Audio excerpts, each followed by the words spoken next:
ভাই ওনার কথাগুলো আগে শোনেন। এরপরে সে দরজা বন্ধ করে আমার দিকে ধাবিত হলো, সে ঘনিষ্ঠ হওয়ার চেষ্টা করলো। তো আমি তাকে তখন বললাম যে না, এটা ঠিক না, আমি তো এখানে গিটার শিখতে এসেছি, তাহলে আপনি কেন এইভাবে আমাকে। তো সেই কারণে সে আমাকে ভাষার ব্যাচেও ডেকেছিল। আমি তার বাসায় গিয়েছিলাম। বাসায় যাওয়ার পরে সেখানে আমি যে দেখি যে কেউ নেই, আসলে এখনো কোনো স্টুডেন্ট পৌঁছায়নি, আমি একাই। তারপর আমি বললাম যে আসলে বাকি স্টুডেন্টরা কোথায়। তখন সে বলল যে তারা আসতেছে, আপনি বসেন, কিছুক্ষণ গল্প করে ওরা চলে আসবে। এরপরে সে দরজা বন্ধ করে আমার দিকে ধাবিত হলো, সে ঘনিষ্ঠ হওয়ার চেষ্টা করলো।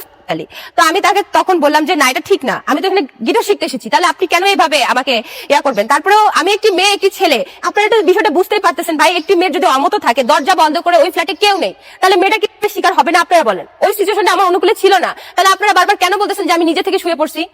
যে কোনো মেয়ে যদি ওইরকম একটা ফ্ল্যাটে দরজা বন্ধ করা অবস্থায় থাকে, কেউ যদি আশেপাশে না থাকে, আমি চিল্লাইলেও তো কেউ এই মুহূর্তে আসবে না। আমি যদি ফোনটা নিয়ে কাউকে কল দিই, সে কি আমার ফোনটা রাখবে না ছুড়ে মারবে? আপনারা বলুন, জনগণের কাছে আমার প্রশ্ন। তাহলে আমি এখানে নিজে থেকে কিভাবে শুয়ে পড়লাম? আমি তো পরিস্থিতির শিকার। আমি তো সেদিন, সেই দিনের পর সে আমাকে, তারপর আমি যখন বললাম যে আমি এই কথাটা বাইরে এখন বলে দিব, আপনি আমার উপর যে অত্যাচারটা করলেন, সে বললো যে না, তুমি এটা বলো না, আমি একজন সেলিব্রিটি, এটা আমার রেপ কেস হবে, তোমাকে আমি সত্যি ভালোবাসি, ভালোবেসে ফেলেছি বলেই তো তোমার সাথে ঘনিষ্ঠ হয়েছি, এখন আমি তোমাকে বিয়ে করবো, আমি তোমাকে সামাজিক স্বীকৃতি দেবো, তুমি আমার ওয়াইফ হবে।